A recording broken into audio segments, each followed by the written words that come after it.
Abramos a palavra de Deus no Evangelho de Lucas, capítulo 19. Lucas, capítulo 19, de 41 a 44. Lucas 19, 41 a 44. Diz assim a santa, inerrante, infalível, suficiente palavra do Senhor. Quando ia chegando, vendo a cidade, chorou e disse: Ah, se conheceras por ti mesma, ainda hoje, o que é devido à paz. Mas isto agora está oculto aos teus olhos. Pois sobre ti virão dias em que os teus inimigos te cercarão de trincheiras, e por todos os lados te apertarão o cerco, e te arrasarão, e aos teus filhos dentro de ti não deixarão em ti pedra sobre pedra, porque não reconheceste a oportunidade da tua visitação. Vamos orar mais uma vez. Pai Santo, nós te louvamos por tua palavra, que foi preservada durante muitos séculos, para que o teu povo tivesse a tua voz, o teu alimento, a tua instrução, a tua sabedoria diante de si. Nós te louvamos porque o Senhor tem cuidado de nós como teu povo, por meio da tua palavra tem falado conosco, tem ajustado os nossos pensamentos para que tenhamos a mente de Cristo, tem ajustado as nossas emoções para que tenhamos as emoções que o Senhor quer que tenhamos, piedosas, voltadas à tua palavra, voltadas ao Senhor, um coração voltado a ti, e tem ajustado, Pai, os nossos caminhos, a nossa vontade, para que façamos a tua vontade. Nós te louvamos por isso. Sabemos que tudo isso é a operação do teu Santo Espírito que age em nós.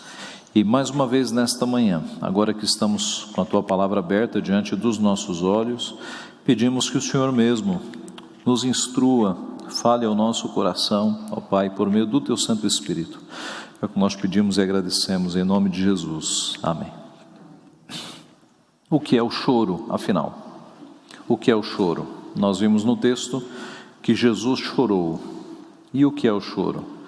A resposta científica é esta: o choro é um reflexo psicogênico resultante da interação entre as áreas do sistema límbico do cérebro que regulam a experiência consciente das emoções internas e das respostas fisiológicas. Acredita-se que o choro possibilita o retorno da homeostase do organismo através da liberação de neurotransmissores e hormônios. A ciência tem as suas respostas para o choro, mas ainda é um mistério o choro do ponto de vista emocional. O que acontece para que uma pessoa, dependendo da emoção, ela exploda em lágrimas? Mais poeticamente, alguém já disse que quando o coração não consegue se expressar em palavras, ele transborda em lágrimas. E eu creio que todos aqui já choraram, tanto de tristeza quanto de alegria. O choro é normal de pessoas, não de animais. É um privilégio de homem e mulher, de pessoas chorarem. Gatos, cachorros, pássaros não choram. Deus deu este privilégio para nós. A Bíblia fala de homens e mulheres, servos de Deus, que choraram. Por exemplo, Davi chorou quando seu filho Absalão morreu, e chorou bastante. Jacó chorou quando trouxeram a notícia falsa de que José havia morrido. José chorou quando reencontrou os seus amigos, que há muitos anos não via. Ana chorou porque não podia ter filhos. O rei Ezequias chorou quando recebeu o aviso da sua morte, chorou muito. As viúvas choraram a morte de Dorcas. Pedro chorou depois que negou a Jesus Cristo, depois que negou 3 vezes e ouviu o galo cantando, ele chorou. Aliás, a Bíblia registra as 3 únicas ocorrências de Jesus Cristo chorando. É interessante que a Bíblia não registra Cristo sorrindo, e certamente ele sorriu, porque sem pecado ele tinha alegria pura. Mas a Bíblia não registra risos de Jesus, registra 3 ocasiões de choro. A primeira na morte de Lázaro, diz que ele chorou com empatia ao ver o choro de Marta e Maria. Registra também que perto da sua morte ele chorou, conforme Hebreus capítulo 5, versículo 7. E aqui no nosso texto, na entrada de Jerusalém, Jesus Cristo chora. Jesus Cristo chora. A questão, meus irmãos, é a seguinte: pelo que nós temos chorado? Pelo que nós temos chorado? Nós choramos porque não conseguimos uma promoção, nós choramos porque não conseguimos comprar aquela casa, porque o carro foi arranhado, porque alguém está doente. O que gera o nosso choro de tristeza? Quais são as coisas que nos colocam a chorar? Aqui nós vemos um dos motivos pelos quais Cristo chorou, que foi justamente ao entrar em Jerusalém. Na verdade, vamos ver aqui nestes poucos versículos quais foram esses motivos. Por que Jesus chorou afinal? O que fez com que, olhando para Jerusalém, Jesus Cristo irrompesse em lágrimas? Quais foram as causas deste choro? Em primeiro lugar, Jesus chorou ao ver a ignorância daquelas pessoas. Acompanhe no texto. Quando ia chegando, vendo a cidade, chorou e dizia: ah, se conheceras por ti mesma, ainda hoje, o que é devido à paz, mas isso está agora oculto aos teus olhos. Jesus está olhando para Jerusalém, está pensando nas pessoas que estão em Jerusalém, e ele chora porque percebe que aquelas pessoas estão cegas, estão em escuridão espiritual. Elas estavam achando que estavam em paz, mas elas não estavam em paz, elas estavam em guerra, em rebeldia contra o próprio Deus.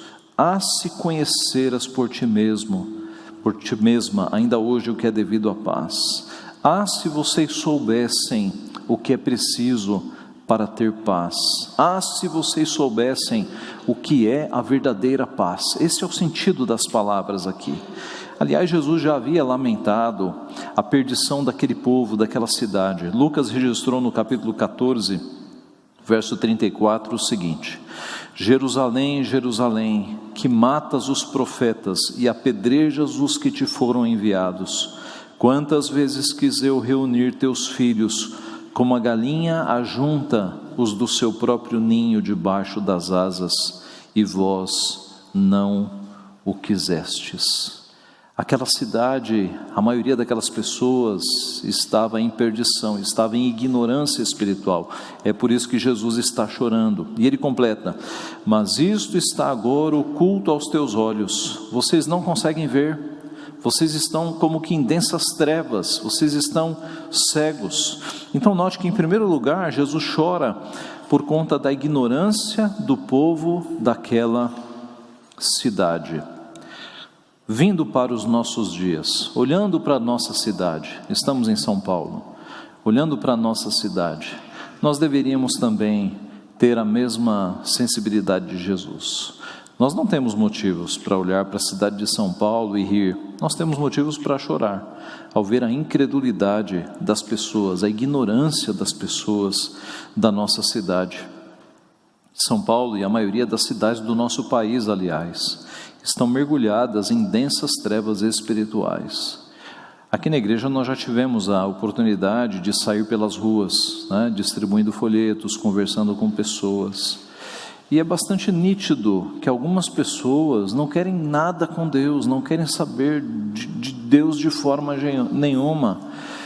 Usam como pretexto o fato de que muitas igrejas têm enganado, só têm falado em dinheiro, e essas igrejas serão castigadas, julgadas por Deus, castigadas por Deus. Mas usam isso como desculpa, como uma desculpa para não querer nada com Deus, nada com Deus. Usam desculpas para dizer: não quero nada com esse Deus. Algumas pessoas dizem: não, eu não tenho religião, eu não vou na igreja, mas eu sigo a Deus. Seguem a Deus, mas não obedecem a Deus, porque Deus manda justamente os seus filhos se congregarem, os seus filhos se unirem como povo de Deus, para cultuar junto, para adorar junto, para aprender junto. Então, é de fato uma geração em trevas, meus irmãos, é uma cidade em trevas, e isso despertou os sentimentos profundos de Cristo, que era verdadeiro homem, não é? Verdadeiro Deus, verdadeiro homem, e a sua humanidade tinha os mesmos sentimentos que nós temos, sem pecado, perfeitos, e isso fez com que Jesus irrompesse em lágrimas. É o primeiro motivo. Olhando assim, então, meus irmãos, para a nossa cidade, para as pessoas e o estado espiritual das pessoas, nós temos motivos para chorar também. Nós deveríamos chorar por aqueles que estão nas trevas hoje. Além de chorar por causa da ignorância, Jesus chorou por causa do julgamento que se aproximava para aquelas pessoas. 3 décadas depois, o julgamento viria para aquelas pessoas. Diz o texto, verso 43: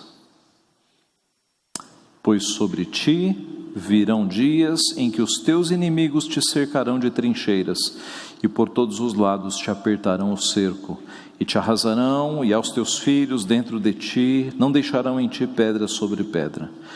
40 anos depois, no ano 70, foi exatamente isso que aconteceu com Jerusalém. O exército de Roma sitiou a cidade, destruiu a cidade, destruiu o templo. O historiador judeu Flávio Joséfo, que foi testemunha ocular, um historiador da época, ele narra o que aconteceu na obra Guerra Judaica, nos livros 4 a 6. 2 citações eu trago aqui para os irmãos. Flávio Joséfo escreve assim: enquanto o santuário era queimado, não se mostrou piedade por idade, nem respeito por posição. Ao contrário, crianças e idosos, leigos e sacerdotes, igualmente foram massacrados. Em outro lugar, o imperador ordenou que toda a cidade e o povo fossem arrasados completamente, e que fossem deixadas somente as partes mais altas das torres, e a porção do muro que fecha a cidade do lado ocidental. Todo o restante do muro que circundava a cidade foi tão completamente destruído que os futuros visitantes ao local não conseguiriam acreditar que a cidade fora um dia habitada. Então note, Jesus chorou porque ele anteviu tudo isso, ele viu que toda essa destruição aconteceria com aquela cidade. Mas não apenas anteviu, ele mesmo profetizou, ele mesmo avisou. Certa vez, tendo Jesus saído do templo, ia se retirando quando se aproximaram dele os seus discípulos para lhe mostrar as construções do templo. Ele, porém, lhes disse: não vedes tudo isto? Em verdade vos digo que não ficará aqui pedra sobre pedra que não seja derribada. É assim que começa o sermão profético em Mateus 24. E hoje, se você for a Jerusalém, você vai ver que as pedras ainda estão lá. As grandes pedras ainda estão no chão, desde o ano 70. A voz de Cristo, não ficará pedra sobre pedra, é visível hoje, porque as pedras estão lá, umas em cima das outras. Isso liga um sinal de alerta àqueles que não creem muito em Deus e nas coisas de Deus. Por quê? Se Cristo, com 30 anos de antecedência, ele previu exatamente como seria destruído o templo e como seria destruída a cidade, isso não é um alerta para nós acreditarmos em Cristo? E ao lermos Mateus 24, que é o sermão profético, acreditarmos nas coisas que ele diz ali. E o que ele diz ali? Que um dia ele retornará e que ele julgará as nações e que o mundo será de fato julgado, os mortos ressuscitarão, haverá um grande tribunal. O livro de Apocalipse também fala dessas coisas. E aqueles que não quiseram nada com Deus e nada com o seu Filho se arrependerão mortalmente e dirão para as montanhas: cai sobre nós, porque é melhor nós morrermos aqui soterrados do que enfrentarmos a ira do Filho, aquele que nós desprezamos a vida inteira. Então é um sinal de alerta para as pessoas que não acreditam em Cristo, que não acreditam em Deus. Cristo está voltando, Cristo voltará, aquilo que ele avisou, ele cumprirá, não tenha dúvida quanto a isso. Aliás, Até esta incredulidade e esse descaso nos últimos dias, Cristo profetizou, lá em Mateus 24. Pois assim, verso 37, pois assim como foi nos dias de Noé, também será a vinda do Filho do Homem. Porquanto, assim como nos dias anteriores ao dilúvio, comiam, bebiam, casavam, davam-se em casamento, até o dia em que Noé entrou na arca, e não perceberam, senão quando veio o dilúvio e o levou a todos. Assim será também a vinda do Filho do Homem. Estarão 2 no campo, um será tomado, deixado o outro. 2 estarão trabalhando no moinho, uma será tomada, deixada a outra. Portanto, vigiai, pois não sabeis o dia em que vem o vosso Senhor. Mas considerai isto: se o pai de família soubesse a que hora viria o ladrão, vigiaria e não deixaria que fosse arrombada a sua casa. Por isso ficai também vós apercebidos, porque a hora em que não cuidais, o Filho do Homem virá. O Filho do Homem, Jesus Cristo, pegará todos de surpresa. Quando as pessoas menos estiverem esperando, Jesus Cristo voltará. E as nações olharão para os céus e verão Cristo voltando com um exército de anjos para acabar com tudo, para julgar a todos e para consumar a sua obra. Então Jesus chorou porque ele anteviu e ele anunciou o julgamento que estava próximo para aquela geração incrédula. E nós deveríamos chorar pelo julgamento final, porque um dia Cristo virá e milhares de pessoas que não seguem a Cristo serão julgadas e serão condenadas. Isso deveria nos incomodar, isso deveria abalar o nosso interior. Por fim, além de Cristo chorar por causa da ignorância do povo e por causa do julgamento que estava próximo, Jesus chorou por causa da dureza do coração daquelas pessoas. O final do texto: porque não reconheceste a oportunidade da tua visitação. Jesus visitou aquele povo com graça, com misericórdia, com salvação, mas o povo não reconheceu, veio para o que era seu e os seus não o receberam. Alguns lugares, algumas cidades não caíram neste erro, algumas cidades reconheceram a visitação do Messias. Naim, por exemplo, Lucas 7 descreve: todos ficaram possuídos de temor e glorificavam a Deus, dizendo: grande profeta se levantou entre nós e Deus visitou o seu povo. Esta notícia a respeito dele divulgou-se por toda a Judeia e por toda a circunvizinhança. Algumas cidades perceberam a visitação do Messias, mas Jerusalém não percebeu. Eles não conseguiram reconhecer, eles não conseguiram discernir a chegada do Messias. Eles sabiam interpretar os céus, as condições climáticas, mas não sabiam reconhecer os sinais dos tempos. Foi o que Cristo disse em Lucas 12. Disse também às multidões: quando vedes aparecer uma nuvem no poente, logo dizeis que vem chuva, e assim acontece. E quando vedes soprar o vento sul, dizeis que haverá calor, e assim acontece. Hipócritas, sabeis interpretar o aspecto da terra e do céu, e entretanto não sabeis discernir esta época.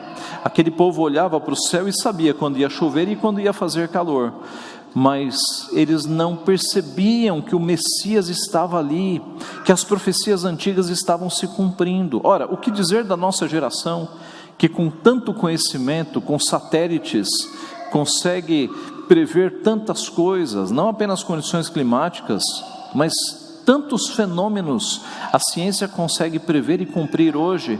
Contudo, boa parte desta geração ainda não consegue perceber que Cristo está voltando, que as condições do planeta se movem exatamente como Cristo profetizou, que os blocos econômicos estão se movendo exatamente como Cristo profetizou na sua palavra, que um dia de fato surgirá um anticristo, de que um dia de fato este mundo será governado pelas forças das trevas por um pouco período, para que Cristo volte e acabe e consume todas as coisas. Então, meus irmãos, é uma geração que é tão hábil e é tão esperta em algumas coisas, mas que continua tão cega nas questões espirituais, não percebe que o mundo caminha na exata direção do que está na palavra de Deus, na exata direção. Isso é tão claro para quem é filho de Deus, é tão claro olhar para o mundo e perceber que as coisas estão se cumprindo, não é? É tão claro. Você vê os movimentos de polarizações, de ateísmo, né? De ateísmo perseguindo igrejas, fechando igrejas, crentes continuam sendo mortos. E por um lado, Deus gerando avivamento em alguns países, missionários se levantando. Isso é tão claro, meus irmãos. As evidências de mal e de bem continuam diante dos nossos olhos. É evidente que existem as forças das trevas e existe o nosso Deus que está sobre todos. Isso basta abrir os olhos, mas isso está oculto às pessoas, porque essas coisas espirituais só se discernem espiritualmente. O homem natural não vê as coisas espirituais. Note, Jesus está chorando aqui, por causa da ignorância daquele povo, por causa do julgamento que estava próximo para aquele povo e por conta da dureza do coração daquele povo. Jerusalém, no passado, havia sido fonte de alegria. Nós cantamos: grande é o Senhor e muito digno de ser louvado, na cidade do nosso Deus, seu santo monte, belo e sobranceiro, alegria de toda a terra. Alegria de toda a terra. Jerusalém havia sido no passado a alegria de toda a terra, mas agora o Messias está diante de Jerusalém chorando, porque o coração das pessoas endureceu, porque os seus olhos ficaram fechados com escamas de ignorância espiritual, e porque aquela geração sofreria uma grande disciplina do Senhor por conta disso tudo, e Cristo agora está chorando. A nossa geração também é dura de coração, também é incrédula. O número de ateus tem crescido, inclusive entre adolescentes. Tudo isso, meus irmãos, deveria mover o nosso coração, para que, com a sensibilidade de Jesus Cristo, nós chorássemos. Mas mais do que chorar, porque Cristo chorou, mas Cristo foi aquele que durante todo o seu ministério anunciou a vinda do Pai, anunciou as boas novas. Então devemos imitá-lo nisso também. Nós temos a chance de, como discípulos de Cristo, levar o Evangelho a essas pessoas que estão cegas, essas pessoas que estão aflitas, essas pessoas que têm o coração endurecido. Nós temos a chance, e não apenas a chance, nós temos a ordem de Cristo de pregar o Evangelho a essas pessoas. A igreja evangélica brasileira parece que parou de evangelizar. Já perceberam? Que no passado os crentes evangelizavam muito mais. No passado nós tínhamos cultos em praça pública, distribuição de folhetos. Os crentes se empenhavam mais em pregar o evangelho. E hoje parece que a geração atual está bastante acomodada. Devemos despertar deste sono. Devemos pregar o evangelho. Onde, pastor? Ora, onde Deus te colocou. Você é missionário onde Deus te colocou. Na tua família, no teu trabalho, na tua vizinhança, nos círculos onde Deus te colocou. Ali você é um missionário, ali você é uma missionária. Como, pastor? Falando da sua fé, mostrando que há um Deus que se preocupa com as pessoas e que salva as pessoas, contando o que Deus fez com você. É aquela ilustração de um mendigo contando aos outros onde ele encontrou o pão. Nós somos um mendigo que encontramos o pão, e nós vamos dizer aos outros onde nós encontramos o pão. E de uma forma talvez mais criativa, presenteando as pessoas com Bíblia, presenteando as pessoas com livros, encaminhando vídeos e mensagens que falem do amor de Cristo para essas pessoas. Use a tua criatividade. Nós somos tão criativos e tão espertos, não é? Na nossa profissão, por exemplo, para fazer as nossas coisas. Vamos voltar e conduzir e direcionar esta criatividade para pregar o Evangelho. Essa é uma área da tua vida que não pode ser esquecida e menosprezada. Você foi salvo por Cristo, não para guardar isso para ti, mas para se tornar um propagador da salvação de Cristo Jesus. Pastor, é difícil, a minha família é muito difícil, a minha família vai me desprezar. Pastor, no meu trabalho as pessoas são muito difíceis, são de vida imoral. Ora, Cristo nunca disse que seria fácil. Mas saiba, há eleitos ao teu redor, que Deus tem planos, e que Deus vai usar você para ser um instrumento nas suas mãos. E a Bíblia diz que quem sai andando e chorando, enquanto semeia, voltará com júbilo, trazendo os seus feixes. Então, mesmo que seja em lágrimas, mesmo que seja contando com a oposição dos teus familiares, com a oposição dos teus colegas de trabalho, com a oposição da tua vizinhança, mesmo que seja em lágrimas, quem sai plantando, quem sai andando e chorando enquanto semeia, voltará com júbilo, trazendo os seus feixes. Deus vai abençoar esta semeadura santa. Semeie, leve o Evangelho. É uma geração, meus irmãos, que precisa. E nós somos essas pessoas que têm a salvação. As pessoas do mundo estão sofrendo tanto, estão em trevas, estão batendo, como nós dizemos, né? Quebrando a cara na parede, porque não sabem para onde ir. E nós temos a salvação, nós fomos alcançados com a salvação. Nós temos que passar isso para as pessoas. Há um viver melhor, há um viver de salvação que as pessoas podem ter, e ele está em Cristo. Vamos propagar isso. Que Deus assim nos abençoe e que nós choremos pelas coisas corretas. Que nenhum de nós chore porque o carro foi riscado, porque não conseguiu a promoção, por motivos que são passageiros, por motivos que são efêmeros, que são desta vida. Que as nossas lágrimas sejam reservadas a motivos santos, a motivos piedosos, à semelhança do nosso Mestre. Que Ele assim nos abençoe. Amém.